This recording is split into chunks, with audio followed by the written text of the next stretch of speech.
Di India, kelompok bersenjata membakar sebuah masjid dan perpustakaan yang telah berusia ratusan tahun. Di Myanmar, sejak tahun 70-an, 1 juta Muslim telah mengungsi dari rumah mereka dan dipaksa untuk bermigrasi. Lebih dari 200 anak Uighur dijebloskan ke dalam penjara oleh Cina karena menerima pendidikan Islam. Dan sekarang kita melihat peristiwa yang terjadi selama berbulan-bulan di Palestina. Saat kamu mendengarkan ini, di suatu tempat di dunia, umat Islam sedang dianiaya. Ribuan pembunuhan dan penghancuran telah berlangsung selama bertahun-tahun. Tampaknya kekejaman ini tidak akan pernah berakhir. Kamu mungkin bertanya, tapi kawan, bukankah kita ini 2 miliar Muslim? Mengapa kita tidak bisa melindungi saudara-saudara kita? Meskipun tidak ada satu negara pun di dunia ini dengan jumlah penduduk sebesar jumlah umat Islam, mengapa kita tampak begitu sedikit? Kapan kita mulai mengizinkan suara kita untuk dibungkam seperti ini? Bagaimana kita bisa tertinggal sejauh ini? Ada hal-hal yang tidak dapat kita pahami. Hari ini kita akan mengungkap alasan-alasan dari pertanyaan-pertanyaan ini, dan kita akan mendapatkan solusinya dari alasan-alasan itu sendiri, karena jawabannya tersembunyi pada alasan-alasan berikut ini.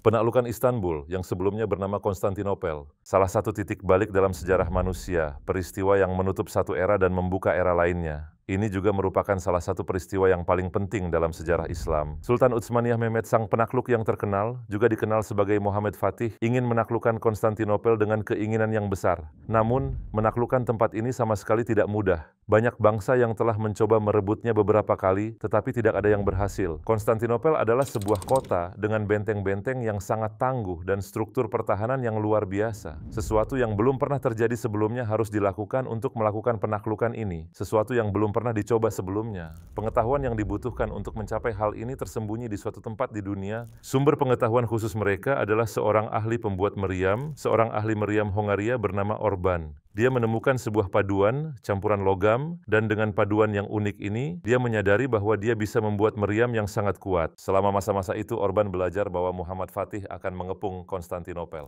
Dia berencana untuk menjual pengetahuan ini, tapi tidak kepada Sultan. Dia pertama-tama pergi ke Kaisar Bizantium. Dia berkata kepadanya, "Aku adalah seorang pembuat meriam yang handal, dan aku menemukan jenis paduan baru. Dengan penemuan ini, bola-bola meriam jauh lebih kuat dan melaju lebih jauh. Kamu dapat menggunakannya untuk melawan mereka. Aku bersedia memberikan paduan ini karena aku mendengar bahwa Ottoman akan mengepung kota. Kamu bisa menggunakannya untuk melawan mereka." Kaisar Bizantium sangat senang mendengar hal ini. Dia berkata, "Mari kita lihat formula paduan ini." Orban berkata, "Jika kamu memberiku emas sebanyak ini, aku akan memberikan perkamen yang di atasnya tertulis rumus tersebut." Kaisar mengolok-oloknya dan berkata, "Jadi kamu mengatakan pada kami bahwa kau akan memberi kami selembar kertas dan menginginkan emas sebanyak ini sebagai imbalannya? Sungguh." Dan kemudian dia memerintahkan kepada para prajuritnya, "Lemparkan orang ini ke dalam penjara bawah tanah." Setelah beberapa saat, berita tentang peristiwa ini sampai ke Muhammad Fatih. Bagaimana? Karena dia memiliki mata-mata yang ditempatkan di Konstantinopel. Mereka datang dan memberitahunya apa yang terjadi pada si pembuat meriam. Sultan menjadi bersemangat dan berkata, "Lakukan apa saja untuk mengeluarkan orang itu dari penjara bawah tanah dan bawa dia kepadaku." Pasukan Sultan menyelamatkan Orban dan membawanya kepada Sultan. Muhammad Fatih memberinya 2 kali lipat dari uang yang dia minta dan menggunakan paduan itu untuk membangun meriam pengepungan yang besar dan mematikan. Kemudian pengepungan Konstantinopel dimulai, dan berkat senjata yang sangat merusak ini, pelanggaran dan lubang yang serius dibuat di tembok kota,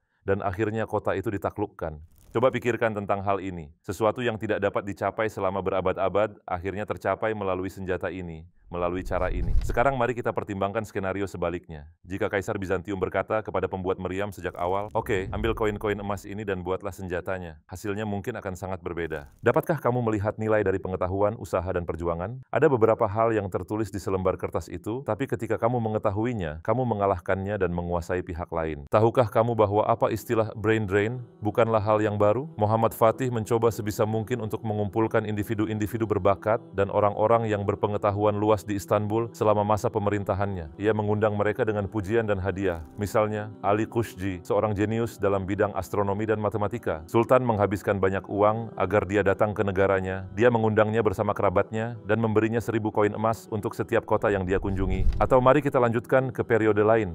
Pernahkah kamu mendengar tentang Umayyah di wilayah Andalusia? Itu adalah sebuah wilayah dengan ilmu dan pengetahuan paling terbaik. Seorang fisikawan terkenal bernama Pierre Curie mengatakan 30 buku yang tersisa dan diwariskan diwariskan kepada kami dari Muslim Andalusia dan kami dapat membelah atom dengan mereka. Buku-buku lain dihancurkan selama invasi Mongol. Pierre Curie juga mengatakan, jika setengah dari 1 juta buku yang dibakar masih tersisa, kami akan melakukan perjalanan antar galaksi di ruang angkasa sekarang. Pernahkah kamu mendengar tentang Ibnu Sina, juga dikenal sebagai Avicenna? Dia disebut sebagai guru para tabib. Buku-bukunya diajarkan di Eropa sebagai buku pelajaran selama 600 tahun. Mari kita lihat Jabir bin Hayyan. Dia dianggap sebagai pendiri ilmu kimia. Dan kemudian ada Al-Zahrawi yang dipandang sebagai bapak ilmu bedah. Masih banyak lagi nama-nama lain. Ketika pengetahuan ada di tangan kita, kami kaum muslimin adalah penguasa, pelopor. Hal ini terjadi pada masa Umayyah di Andalusia, selama kebangkitan Kekaisaran Ottoman dan seterusnya. Ingatlah masa Nabi Muhammad SAW. Selama pertempuran di Parit, Salman Al-Farisi memberikan sebuah ide. Hanya beberapa kalimat dan Muslim mulai menggali parit.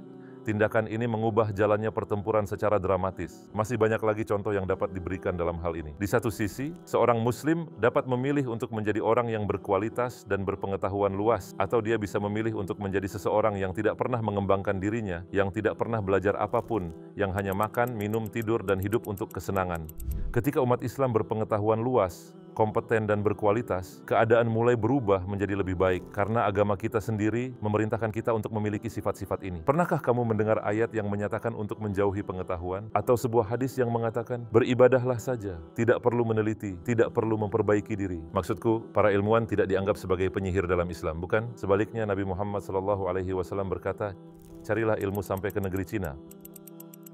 Al-Quran berulang kali mendorong kita untuk berpikir dan meneliti dengan mengatakan, apakah mereka tidak berefleksi, apakah mereka tidak merenung, kemajuan atau kemunduran umat Islam tergantung pada kepatuhan terhadap perintah-perintah Allah. Biasanya ketika kita membahas hukum-hukum Allah, kita berpikir tentang haram dan ibadah, bukan? Tetapi Allah memiliki 2 sistem hukum yang berbeda. Yang pertama adalah hukum agama, yang meliputi hal-hal yang dilarang, yang dibolehkan dan disembah, halal, haram, ibadah, dan sebagainya. Jenis hukum yang kedua adalah hukum yang telah Allah tetapkan dalam penciptaan di alam semesta, juga dikenal sebagai sunnatullah. Sesuai dengan apakah kita taat atau tidak pada jenis hukum yang pertama, kita melihat dan menerima hasilnya setelah kita mati. Tetapi konsekuensi dari tidak taat jenis hukum yang kedua dialami secara langsung di dunia ini, dan memberi nilai pada pengetahuan yang bermanfaat adalah salah satu dari hukum-hukum itu. Jadi sebagai Muslim, apa saja hukum-hukum yang mendasar yang menyebabkan kita menjadi lemah dalam hidup kita ketika kita tidak menaatinya? Seorang cendekiawan Islam yang hebat, Bediüzzaman Said Nursi, menjawabnya dengan pernyataan yang tepat. Musuh-musuh kita adalah kebodohan, kemiskinan, dan konflik. Untuk melawan ketiga musuh ini, kita perlu berjihad dengan senjata seni, pengetahuan, dan persatuan. Kita telah membahas apa yang bisa dilakukan oleh pendidikan dan pengetahuan. Ingatlah apa yang dilakukan Muhammad Fatih, tapi bagaimana dengan kedua musuh lainnya? Kemiskinan dan konflik. Apa yang dimaksud Bediüzzaman dengan mengatakan konflik? Maksudnya adalah perpisahan, perpecahan. Ada sebuah analogi yang berbunyi seperti ini. Ketika 2 pahlawan saling bertarung, bahkan seorang anak kecil pun bisa mengalahkan mereka berdua. Artinya, ketika kita sebagai Muslim atau negara dengan mayoritas Muslim terus-menerus berkonflik satu sama lain, ketika ada suasana perselisihan dan kedinginan di antara kita, ketika kita tidak bersatu dan berdiri bersama, pasti kita akan tertinggal. Lalu siapa yang akan menjadi yang paling bahagia ketika Muslim saling bertengkar? Musuh-musuh Islam? Tentu saja. Mengapa? Karena ketika kita terpecah belah, lebih mudah bagi mereka untuk mengalahkan kita. Lihatlah, seorang individu Muslim atau komunitas Muslim dapat membuat kesalahan. Kita mungkin melihat hal-hal yang mengganggu kita. Tetapi apa solusinya ketika hal-hal seperti itu terjadi? Apakah dengan menjadi dingin dan menjauhkan diri kita dari individu atau kelompok Muslim ini? Apakah solusinya adalah dengan membicarakannya dengan cara yang buruk dan merusak? Apakah benar jika satu kelompok Muslim dikucilkan, juga mengucilkan kelompok Muslim lainnya? Tidak.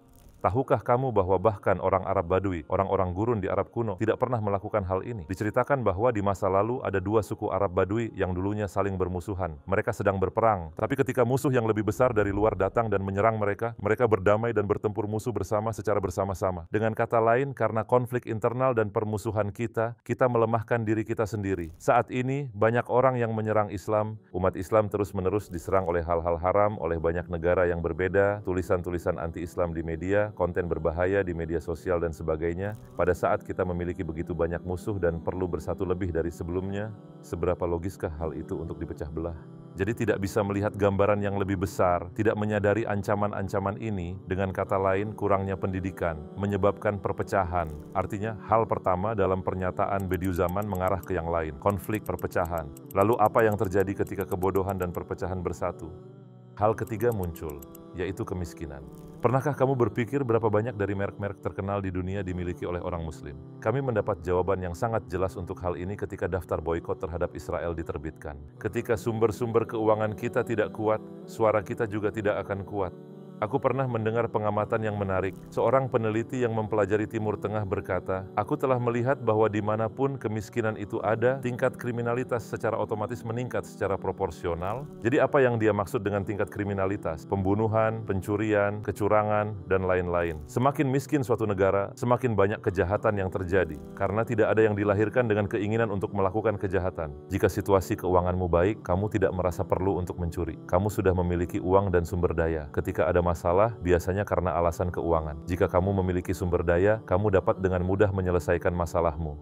Jika tidak, dan terutama jika pendidikan agama lemah, orang lebih cenderung untuk menggunakan kekerasan dan melakukan kejahatan. Tentu saja, tak perlu dikatakan lagi, kemiskinan menyebabkan rendahnya kualitas pendidikan yang kemudian mengarah pada perpecahan. Jadi kebodohan, kemiskinan, dan perpecahan ketiganya saling memicu satu sama lain, tapi kebalikannya juga saling memicu satu sama lain. Artinya, jika salah satu meningkat, yang lain mulai meningkat juga. Di sini kita menyadari bahwa pernyataan Bediüzzaman adalah pengamatan yang sangat akurat karena ini adalah hal-hal yang membuat kita tertinggal. Namun bisakah arah jalannya semua peristiwa ini berubah? Kita semua ingin kembali ke masa-masa kejayaan Islam. Bukankah begitu? Masa-masa ketika umat Islam berkembang dan berkuasa. Hari-hari ketika tidak ada masyarakat yang mengalami penindasan di bawah pemerintahan Muslim. Entah mereka Muslim atau bukan. Kamu mungkin bertanya, apakah mungkin?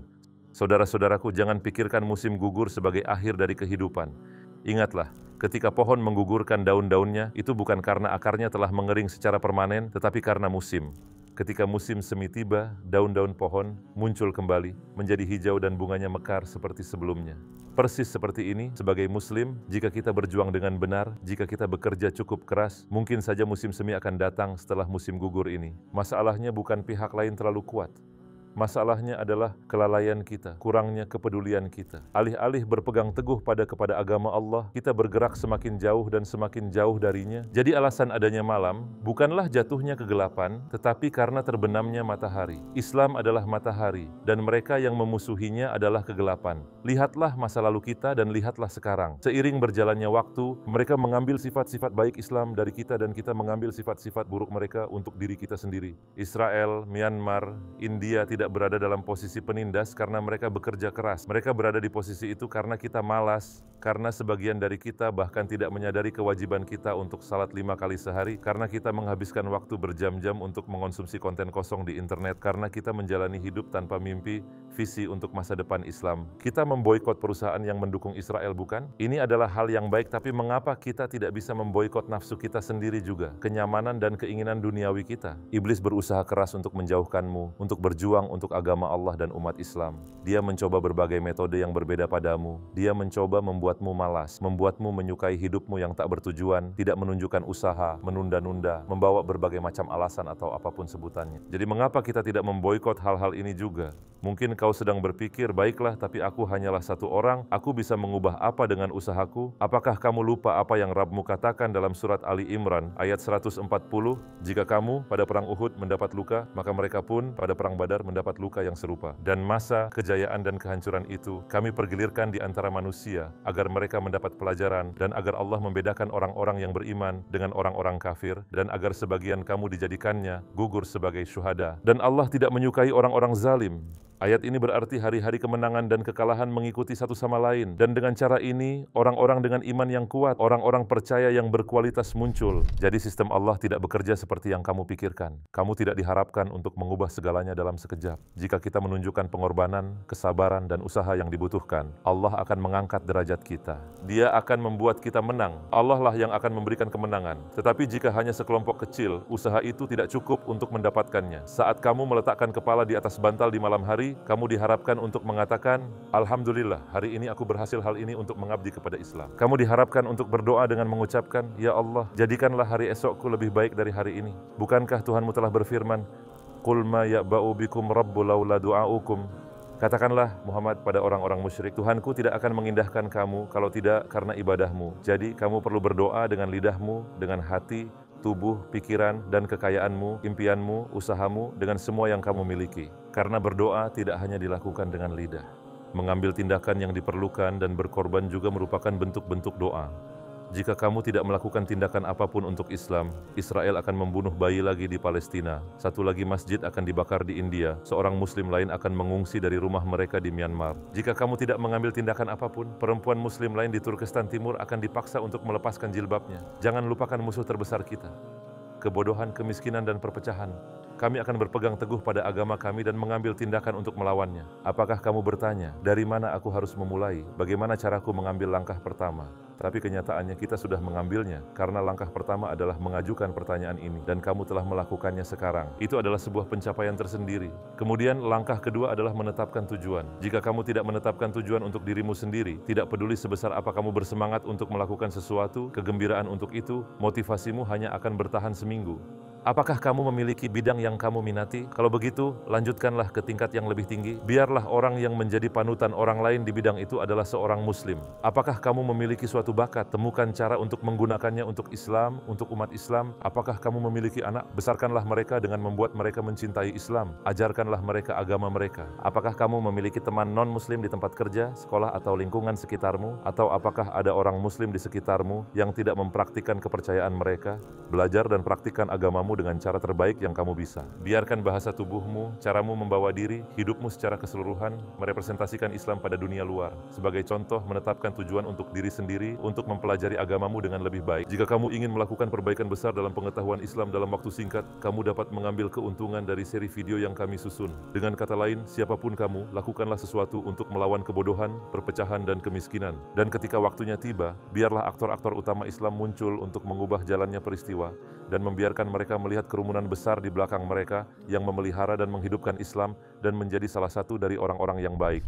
Mari kita akhiri video ini dengan sebuah cerita pendek yang akan merangkum semua yang telah kita bicarakan, cerita yang telah diceritakan dari generasi ke generasi. Pada suatu hari, ada seorang tukang kayu yang membuat sebuah mimbar yang indah. Keindahan mimbar ini menjadi sangat terkenal sehingga ketenarannya menyebar ke seluruh wilayah. Itu adalah sebuah karya seni yang luar biasa sehingga beberapa orang datang dan menyatakan keinginan mereka untuk membelinya. Namun, tukang kayu itu menolak untuk menjualnya dan berkata, "Aku membuat mimbar ini untuk Masjid Al-Aqsa." Tetapi pada waktu itu, Yerusalem adalah berada di bawah kendali tentara salib dan mereka sangat berkuasa. Mereka yang mendengar jawabannya berkata, "Kamu sedang bermimpi. Bagaimana mimbar itu bisa ditaruh di Masjid Al-Aqsa sementara Yerusalem dikuasai oleh tentara salib?" Tukang kayu itu berkata, "Aku seorang tukang kayu. Yang bisa aku lakukan adalah membuat mimbar. Ini adalah tugasku." Dan ketika saatnya tiba, seorang komandan bangkit dan menaklukkan Yerusalem, dan itulah tugasnya. Di antara para hadirin ada seorang anak kecil yang mendengarkan dengan seksama setiap kata yang dikatakan tukang kayu itu. Kata-kata ini menembus hatinya yang penuh dengan iman. Tahun demi tahun berlalu, anak itu tumbuh dewasa, mengumpulkan pasukannya dan menaklukkan Yerusalem, dan menempatkan mimbar itu di Masjid Al-Aqsa. Dalam sejarah, ia dikenal sebagai Salahuddin Ayyubi.